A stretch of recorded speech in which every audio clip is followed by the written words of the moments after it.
Week 17 is critical for the Jets. They have a do-or-die game against the Seattle Seahawks. Today on the Locked On Jets podcast, it's Crossover Thursday. I will chat with Corbin Smith, the host of Locked On Seahawks, and we will break down this huge Week 17 battle between the Jets and the Seahawks. You are Locked On Jets, your daily New York Jets podcast. Part of the Locked On Podcast Network. Your team every day.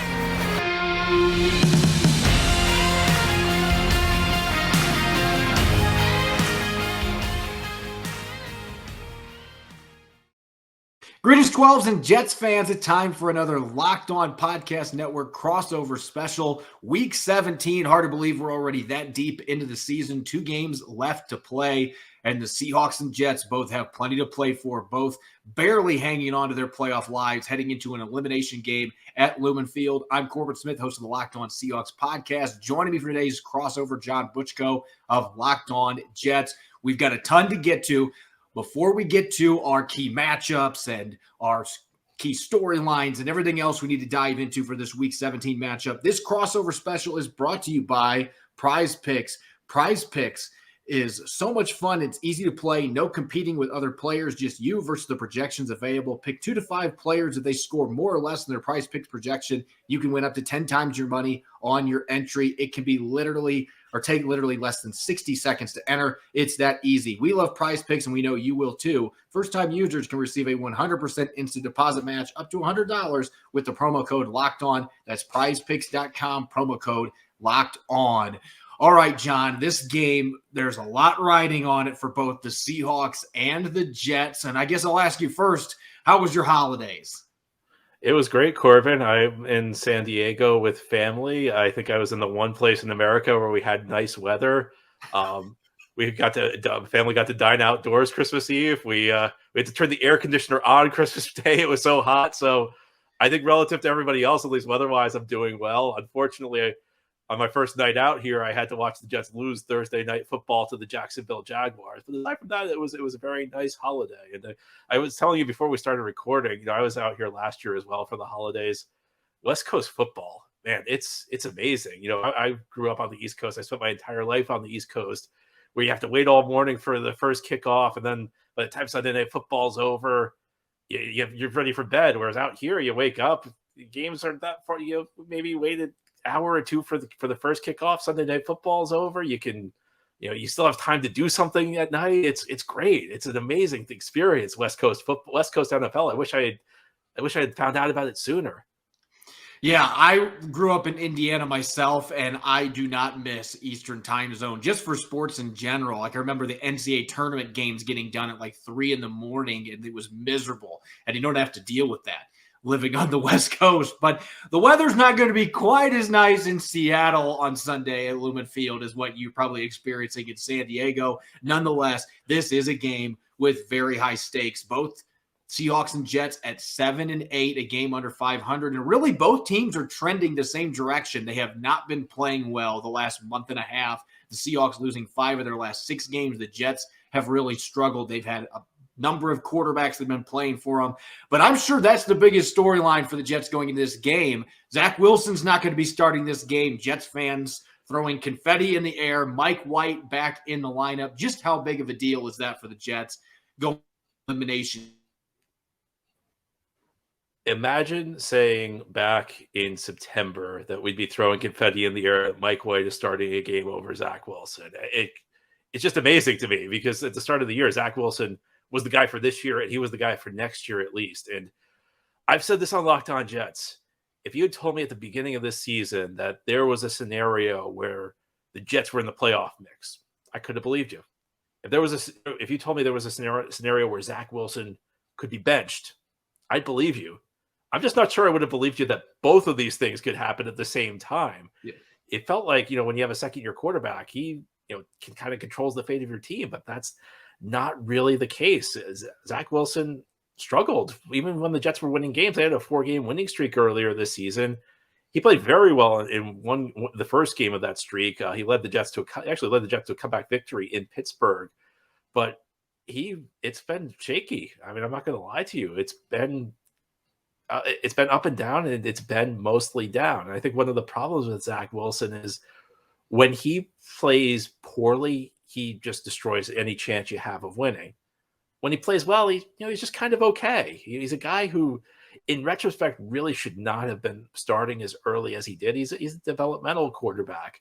So in comes Mike White, and he's missed the last 2 games. The Jets lost both of those games with Wilson under center. Mike White comes in. Look, he's not the most physically gifted guy in the world. He doesn't have a ton of mobility. He's not really able to elude pressure all that well. His arm's okay. Last year was funny. Last year, I didn't think he had much of an arm. And this year, the arm looks better. It looks like it's not a great arm, an NFL caliber arm, but not the arm talent Zach Wilson has. But what he does, Corbin, is he goes in and he knows how to run the offense.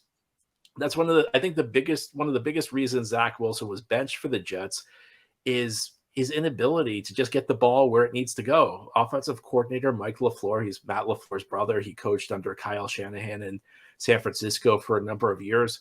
He runs a system that gets guys open, and it's really just about identifying your progression, who the guy needs to. Who needs to get the ball. Another thing, Mike White, you got to give him this. And I know, look, everybody in the NFL is tough. I don't want to overdo this, but he played a game against Buffalo where he got hit a lot. And he actually had to leave the game and go to the locker room. And Tony Romo was calling the game on CBS. And Tony Romo, when he went to the locker room, said, well, this guy's done. He's not coming back into the game. And, say what you will about Tony Romo. He knows what it's like to have to leave the field after taking a big hit. That's an area where Tony Romo has a tremendous amount of credibility. White came back in that game playing in tremendous pain. In fact, it was an injury that forced him to sit out the next 2 games because he wasn't medically cleared. So I think something like that kind of got the team to rally around him, or maybe more illustrated why the team has rallied around him, because it feels like, and this is nothing anybody's told me explicitly, it feels like in the locker room to me right now, he's the guy they believe in. Zach Wilson may have been the number 2 overall pick, but the guys in the locker room, they think Mike White's their quarterback. And again, I think about what the version of me 2 months ago would think, hearing me say this today at the end of December, but that's where things are. And with Mike White on this team, it's just a different vibe. The offense has been much better with White under center. With White under center, the numbers suggest the Jets are, middle of the pack, even maybe slightly above average as an offense this year. Whereas with anybody else at quarterback, it's been a bottom of the league offense. So the Jets can move the ball, and I don't want to make Mike White out to be, the next great quarterback in this league. I don't want to make him out to be a guy who's going to get a gold jacket at the end of his career. But he just has this offense functioning at a higher level than Zach Wilson or Joe Flacco did. Now, Corbin, let me ask you what's going on with Seattle. I know it's kind of funny because the last couple of weeks I've had the Detroit Lions and I've had the Jacksonville Jaguars, and the discussion has been that, well, these are two surprising teams, but they're heading in different directions. The Jets were on their way down, Detroit and Jacksonville were on the way up, whereas I feel like we're kind of in the same place, the Jets and Seattle. Both teams surprising, both teams in the playoff mix when they weren't expected to be, but both teams maybe not playing so well down the stretch of the season. Yeah, the Seahawks just have not been able to put everything together the last 6 games. They've been competitive. Their 5 losses, I believe 4 of them have been in single digits. They've had chances to win all those games, but they had a few games where they couldn't stop the run to save their lives. Teams were able to hold on to the football for 39, 40 minutes, and it was the recipe Pete Carroll wants his offense to do, but other teams have been doing it to them. The offense was putting up points, and then the last 2 games against the 49ers and the Chiefs, the offense has suddenly gone cold. Of course, everybody is pointing fingers at Geno Smith right now with the Seahawks fan base saying, this is Geno's fault, when if you watch the tape, I don't feel like Geno Smith is playing any worse than what he was at the beginning of the season. The factors around him, though, have changed. The offensive line has become a sieve. They are giving up pass pressure pretty much every time Geno Smith drops back, especially the first half against the Chiefs the other day. 49ers were all over Geno Smith. He doesn't have time to go through his reads, and he's not able to step into his throws. He's thrown on his back foot a lot. I think there's been some bad habits that have developed because of the offensive line play. They can't run the football. They finally got over that hump the second half against the Chiefs on Saturday. They're hoping they can carry that over to this game against a very good Jets defense, but they've not been able to run the ball to complement Geno Smith. They've had injuries. The good news is it sounds like Tyler Lockett is trending towards being available in this game less than 2 weeks after having a broken bone in his left hand surgically repaired. He's already catching passes at practice pain-free. So he's got a very good chance to play this weekend, and that would be a huge boost to this offense. But they've just been unable to put points on the board the last couple of weeks. They've moved the ball. They just can't finish drives. Some of that's on Geno, but I think it is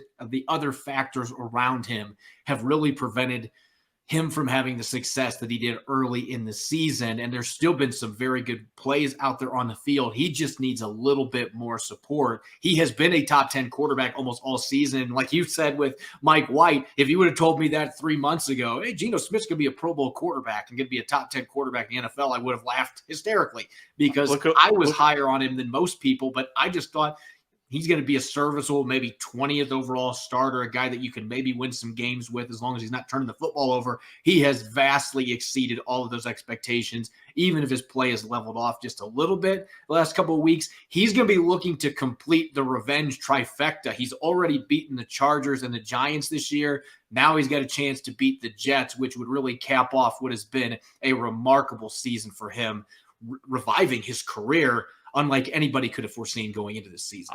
I got to give him so much credit because I thought he was going to be out of the league after he left the Jets. I did not think he'd last that long. I just can't get over how well he's played. And, I tip my cap to him because it's one of the stories of the year in the NFL, the way this guy sat around 8 years working on his craft, the improvement. I mean, he's such a different player from when he was with the Jets. I'm so happy for him. I think it's just a remarkable story. And, you said yourself, I'm in the same boat. Like, I watched Geno those first couple of years with the Jets, and in fairness to him, he was put in an impossible situation. But I never thought he'd play like this. It's just awesome. I'm so happy. I just love seeing something like this.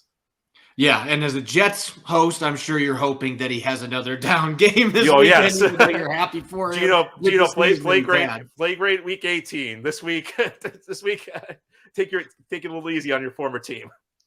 Yeah, I think that's going to be one of the big storylines here. Seahawks and Jets, even though these teams don't play each other very often, there are a lot of former Seahawks that are on the Jets. There are a lot of former Jets on the Seahawks, and there's just a lot of ties between these two franchises. And I have a feeling that Sunday there might actually be a little bit of bad blood out there just because of it being a revenge game for so many players on both teams. They're going to downplay it in public conversation, but I just have a feeling, Pete Carroll still remembers his tenure with the Jets. Geno Smith still remembers his tenure with the Jets. The Jets have a number of guys the Seahawks decided to let go, including DJ Reed, who's having a phenomenal season for the Jets. But you know what? Tariq Woolen's been pretty good. Seattle's been able to get by at the cornerback position without DJ Reed. And so you've just got a lot of storylines, intricate ones with just players who have played for the other team going into this AFC, NFC out-of-conference matchup coming up on Sunday. We're going to get to some key matchups coming up next for the Jets and Seahawks,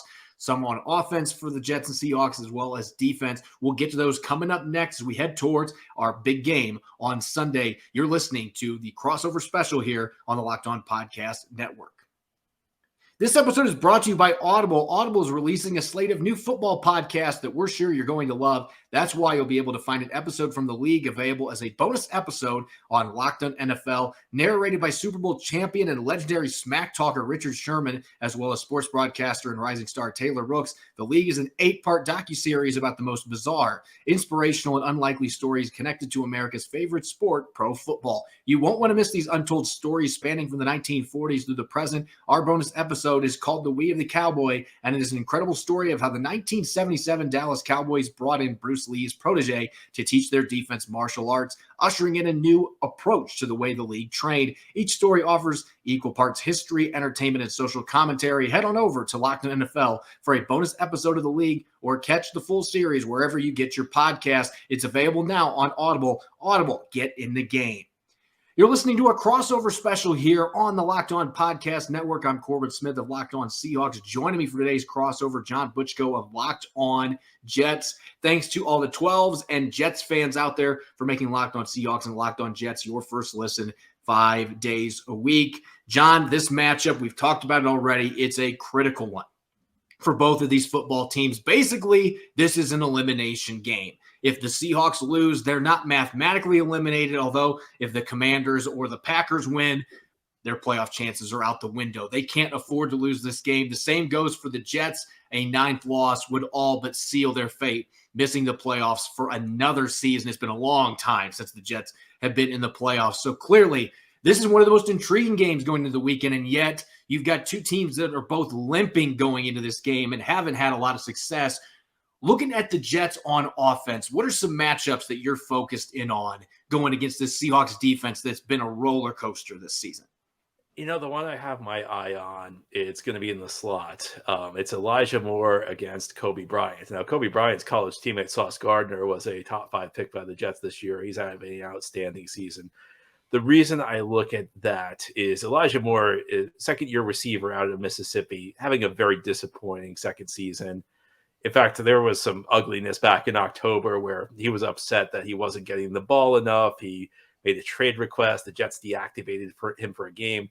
They brought him back into the fold. It's not been the year anybody's been looking for. Last season, around this time, or it's a little bit earlier because he missed the last couple of games, but the November time frame, he put together a series of stellar games, and it had people going into the offseason thinking, like, this is going to be our number one receiver. This is going to be 1,000-yard guy. It just has not worked out yet. But there's a catch. He's had really good chemistry when Mike White's been in the lineup the last 2 years. And I think that this is the type of guy they'll look for. I think getting him matched up against a rookie in the slot, Kobe Bryant, that could be an area that I think the Jets could look to exploit. Jets need to get their passing game going. The run game's also struggled the last couple of weeks, but I think the two might be connected. I think it's difficult when other teams don't have to respect the pass. And frankly, I hate to be this critical. With Zach Wilson in the lineup, other teams really did not have to respect the threat of the pass with the Jets. Whereas when White was playing quarterback, the run game was going. So I think the Jets maybe will lean into the pass a little bit more this week to try and set up their run game. But that's where I'm looking. I think that's an area. If the Jets win this game, I would not be surprised if we look back and said, this was a pretty good game out of Elijah Moore going up against Kobe Bryant in the slot. And Bryant, as good as he has been for most of his rookie season, he is not the athlete that Moore is. And so there is an athletic advantage there if the Jets are able to take advantage of it in the passing game. For the Seahawks on offense, I mentioned it earlier, and this has been a talking point. I'm sure my listeners, they're tired of hearing about it because I've been talking about it ad nauseum for 3 or 4 weeks. But the offensive line has been so poor during this losing streak they've had where they haven't been able to win at home. They've lost 5 out of 6 games. I think the biggest difference between the 6-3 start and what we've seen from this team over the last month and a half has been the disappointing regression from this offensive line, in particular in the interior. Austin Blythe has had a really rough second half at the center position. They don't have a right guard right now. Phil Haynes, I was hoping, could take advantage of the snaps he's been getting rotating in with Gabe Jackson and maybe steal that job and be a long-term guy. He just struggled. Gabe Jackson looks old. He's got a beat-up knee. And at left guard, Damian Lewis has been solid, maybe their most consistent offensive lineman, but he hasn't been anything spectacular.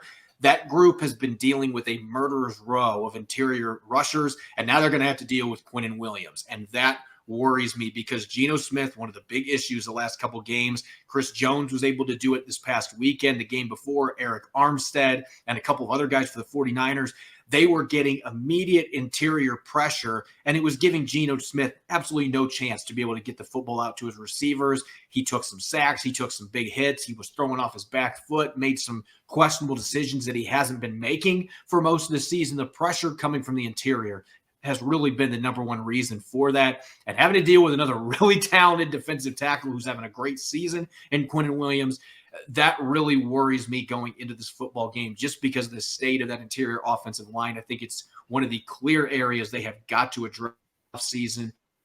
You've coming from Broncos. You might want to use at least a pick or two of that to bolster that interior offensive line. The rookie tackles have been fine, but the guards and the center have really struggled down the stretch here, and not going to be any easier against this really good Jets defensive line, in particular Quinnen Williams, who can dominate in the interior. I'll give you another matchup on that side of the ball that I'm going to be interested in. I think it's going to be DK Metcalf versus DJ Reed. And I prepared for this, and about halfway through the first segment, I prepared for this because I'm going to tell everybody all about DJ Reed. And then about halfway through the first segment, it occurred to me, wait, everybody on the Seattle side knows about DJ Reed. They know who he is. Great player. Yeah. Absolutely. He's been phenomenal. He's been an outstanding free agent signing for the Jets. Sauce Gardner, the 4th overall pick, gets most of the publicity, but DJ Reed has been almost as good. It's looked, I've studied the film. I've looked at some of the numbers. It looks like DK Metcalf lines up more on the left side of the formation than the right side. The Jets aren't a team that tries to fool you a lot. They're not a team that really varies its scheme from week to week. They're a team that just kind of goes out, they do what they do, and they say, go out and try and beat us. So based on where DK Metcalf goes most of the time, it's going to be a real treat to watch him play against Sauce Gardner. But I think based on the way the Jets align their corners, you're going to see DK Metcalf more against DJ Reed. And as you guys know, DJ Reed's a guy who may be a little small. He plays bigger than his frame, but DK Metcalf's a really big guy. So I think that's an area that really concerns me from a Jets standpoint, because I think that I trust DJ Reed against almost every receiver in the league, but there comes a point where the guy just might be too big for you. And I look at this and I have total faith in this Jets defense. It's been outstanding all year long. It's been one of the best defenses in the league. But when I was looking for matchups that maybe worry me a little bit, that's the one. It's just purely based on size. And there again, DJ Reed's plays bigger than he measures. But that's one. This might just be a tough matchup for him, I think. Yeah, that is one that I'm very intrigued by, just because those two went against each other on the practice field for the last couple of years. They know each other very well, a lot of respect between the two of them. And DJ Reed does play much bigger than his size, but DK is one of those freaks at his size that can cause problems for all corners. And he's got over 1,000 yards for the second time in 3 years. So he's had a really good season catching passes from Geno Smith. And so that is going to be a matchup that's enticing. When I look at the Seahawks on the defensive side of football, speaking of former Seahawks, this is a game where I think it's going to boil down to, can you make Mike White uncomfortable? Can you take advantage of the fact that he is a plotter? He is not overly mobile, not a guy that's going to beat you with his legs. Can you get pressure on him like the Buffalo Bills did, where you're able to hit him over and over again? And I think that's going to fall on the edge guys. And they're going against George Fant and Dwayne Brown, two guys that started a number of games for the Seahawks. George Fant was their sixth lineman that was very important running the football in 2018. He was out there as much as the other five linemen. He basically took over as their pseudo tight end. He's a really solid player. Dwayne Brown had some really good years in Seattle, getting to be a little bit older player, but still a very solid tackle. Can Darrell Taylor and Uchenna Nwosu, who leads the team with 9 sacks, and Boye Mafe, can those edge rushers find a way to get some heat on Mike White and maybe force him into some bad decisions? Because I think that's the one thing I've noticed. It hasn't been evident this year with Mike White, but when he played last year, he was more than willing to throw the ball into double and triple coverage when he was getting pressured. That hasn't been as evident this season. He's made improvements in that regard. But when you're not a mobile quarterback and you're getting the heat turned up on you, it's going to be much more likely that you're going to uncork some bad throws. And the Seahawks, up until a few weeks ago, were one of the best teams in the league at creating turnovers. If they can get some pressure off the edge against George Fant and Dwayne Brown and get after Mike White, he's not a guy that's going to beat you with his legs. He's not going to extend plays very often. If they can do that, I think that is going to be crucial to this game. If they're not able to get pressure off the edge, though, the Jets have an opportunity to do what a lot of other teams have done this year. And even though Seattle's got plenty of talent in the secondary, if you've got time to throw, receivers are going to come open, especially with the receiving talent the Jets have on their roster, the athletes they have on the outside. I think that is the number one key for the Seahawks there. How do their edge rushers play in this game? And against the run, can they set the edge as well? Both those tackles can run block coming from Seattle. So can they set the edge? That has been an issue all year for the Seahawks. So I'm looking at the outside linebackers in this 3-4 defense. Can they get the job done in this game? If not, this could be a very difficult one against a tough physical Jets team. They don't score a lot of points, but if you're not getting after the quarterback, they've still got a chance to do some damage against a defense that's been very up and down this season. We're going to get to our keys to victory and some predictions coming up next to close out our crossover Thursday special. We'll be right back. This episode is brought to you by BetOnline. BetOnline.net is your number one source for sports betting info, stats, news, and analysis. Get the latest odds and trends for every professional and amateur league out there, from pro football to college bowl season and basketball to the World Cup. We've got it all at BetOnline.net. If you love sports podcasts, you can even find those at BetOnline as well. We're the fastest and easiest way to get your betting info. So head to the website today or use your mobile device to learn more. BetOnline, where the game starts. Did you know that driving high is considered driving under the influence? That's right. Driving under the influence of marijuana is against the law in every state, even in states where marijuana is legal. That means driving high could get you a DUI. And if you think law enforcement officers can't tell when you're driving high, you're wrong. Your friends can tell, your coworkers can tell, and your parents can certainly tell. Everyone can tell. So what makes you think law enforcement officers don't know when you're driving high? Driving under the influence of marijuana can slow your response time and change how you perceive time and speed. So even if you think you're fine to drive when you're high, you're not. Because the bottom line is if you feel different, you drive different, and driving high is driving under the influence. So remember, drive high, get a DUI, paid for by NHTSA. You're listening to Crossover Thursday here on the Locked On Podcast Network. We got a big game coming up between the Seahawks and Jets at Lumen Field. I'm Corbin Smith, host of the Locked On Seahawks podcast. Glad to be joined by John Butchko, host of the Locked On Jets podcast. Thanks to all the 12s and Jets fans out there for making Locked On Seahawks and Locked On Jets your first listen 5 days a week. All right, John, we've got this big matchup coming up at Lumen Field. We've talked about the stakes here. Both teams clinging barely to their playoff lives, looking to stay alive with 2 games left to play. So both teams have an incredible amount of pressure on them to win this weekend. The Jets are going to be making the trip to Seattle, and typically that is a dreaded trip, but the Seahawks have actually lost 4 games at Lumen Field this year. They've been a better road team than at home. The mystique of playing in front of the 12s, it's not what it used to be. That being said, it is still a loud environment. Looking at what the Jets need to do here to get back in the win column and keep the Seahawks in their free fall, maybe eliminate them from the playoffs completely. What do you think are the keys for the Jets going into this game? Well, at the risk of sounding like a generic studio host, number one is they got to come out with more intensity than they came out with last week against the Jacksonville Jaguars. That was a team that, with a game where it felt like their season was on the line, they came out very flat. They did not execute in any phase of the game. Now, they got lucky because I thought after that game, and I said it on Locked On Jets, I thought the season was over. And fortunately for the Jets, Week 16, pretty much everything broke their way that kept them in the playoff race. So this team very well could be finished. They just have to come out and play with more intensity than they did a week ago. So that's number one. Number two, you hit the nail on the head in the last segment. You talked about the Seahawks generating pressure off the edges is critical. Jets need to protect Mike White. If the Jets can keep Mike White on his feet, he can hit he can hit every throw they need him to hit. The question is that whether they can do that, though, because this year, George Fant, he had an outstanding 2021. He's not having the same kind of season this year. Now, he had to flip from left tackle to right tackle to accommodate Dwayne Brown.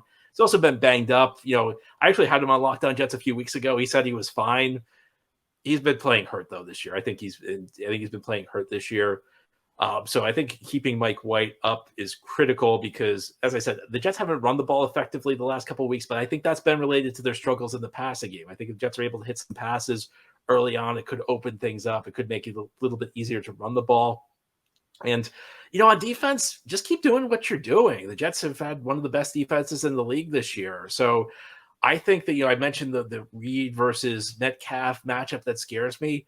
Aside from that, I think the Jets can hold their own in these matchups. You can never rule out, somebody having a bad game or somebody having an out of context game. They'll obviously have to slow down Kenneth Walker, who's, really an outstanding back, a guy I had my eye on for the Jets, and Jets ended up taking Breece Hall, who's injured, but was also having a great season.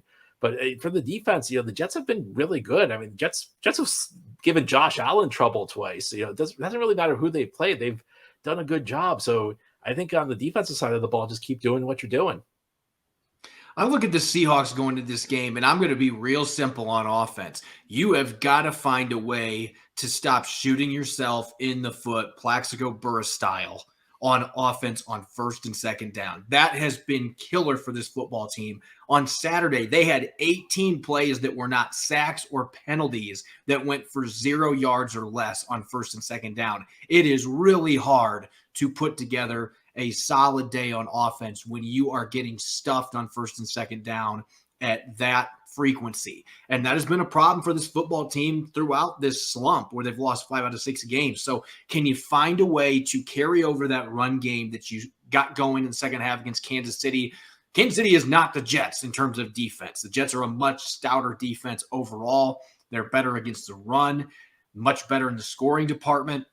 But you got to find a way to have that run game continue to play better in this matchup against the Jets. If you can do that early down, eliminate the negative plays that have been putting them behind the sticks consistently, that's just going to put Geno Smith in a much better position. You put any quarterback in 3rd and 10 or longer 70% of the time, they're not going to be successful most of the time. I mean, your Patrick Mahomes and Josh Allens of the world are going to have low success rates in those situations. That's why Geno's numbers have regressed. Can you get better production on your first and second downs on offense? If they can do that, it's going to have a domino effect. You're going to have a better third down conversion rate because you have more ideal third down situations. Maybe you get some first downs on first and second down, which they've really struggled to do the last 5 or 6 games. It just opens up the whole playbook, and it allows you to finish drives. They just haven't been able to sustain drives being kicked off the field on third down. They were 2 for 14 the other day against Kansas City. Getting Tyler Lockett back would help that immensely, but they have got to play better on first and second down. And on defense, I'm sticking with what I said in the second segment.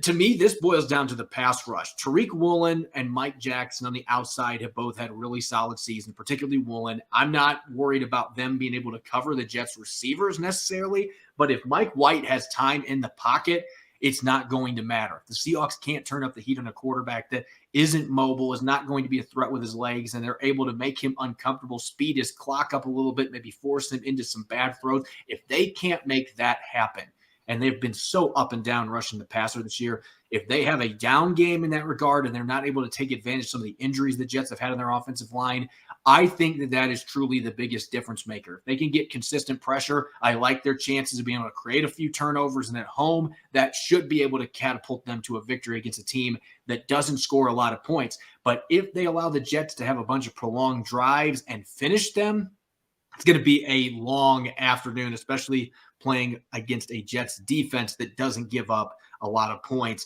All right, prediction time here, John. Now, I typically on these crossover Thursdays don't dish out score predictions, but this has been an odd week in terms of the betting game. The Seahawks were initially a 1.5-point favorite, and then Mike White is cleared to play. Suddenly the Jets are a slight favorite to win this game at Lumen Field. So I'm going to dish it over to you. I open the segment up and I make it pretty much a free-for-all. You can give a score prediction. You can give me just a general prediction for the game. You can give me a prediction for a player. What is a prediction or two you've got going into this matchup on Sunday? Oh, man. I've been picking the Jets every week, and it's been coming back to bite me. So I appreciate you giving me the out to not make a score prediction. How about I think Mike White, he's thrown for 300 yards in 2 of his 3 starts this year. How about he throws for another 300 yards? We'll stick with that. We'll stay away from the score predictions because they've been nothing but bad to me lately.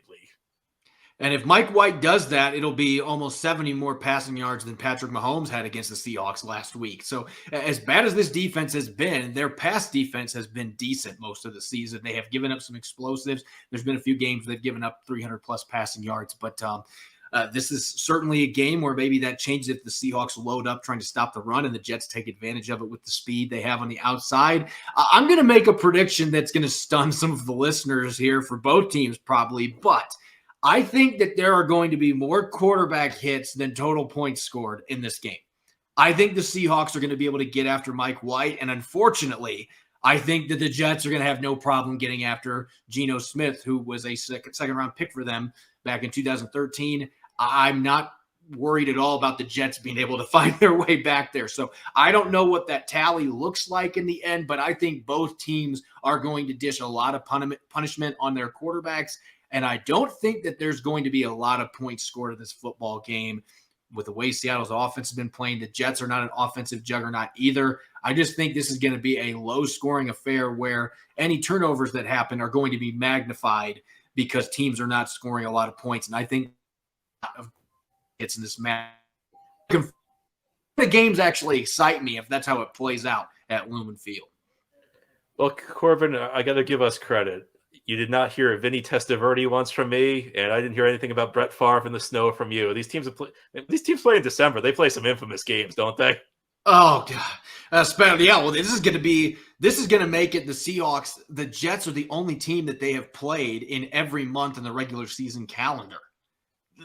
Even their divisional teams haven't done that. So they've played every single month, and they just have weird games. That's right. That's right. I forgot. It's not going to be December. It's going to be New Year's Day. It's going to be January. It's got a chance to be even more bizarre. Yeah, with the calendar flipping over to 2023. Seahawks are going to be hoping to open the new calendar with a win, as will the Jets. Both teams looking to keep their playoff hopes alive. John, it's been a pleasure. Looking forward to this game. Obviously, a lot at stake for both teams, and really the season's hanging in the balance for both respective franchises. Should be a good one. As always, you can follow me on Twitter at Corbin Smith NFL. I don't believe John actually has a Twitter account, so you can just follow him on Locked On Jets and make sure that you're listening to the show 5 days a week, as well as Locked On Seahawks. You can listen to both of our Blue Friday, or in your case, I don't know what you call it, but our Friday episode coming up tomorrow as we finish preparation for this upcoming game. Thanks for listening, 12s and Jets fans. Enjoy the rest of your week.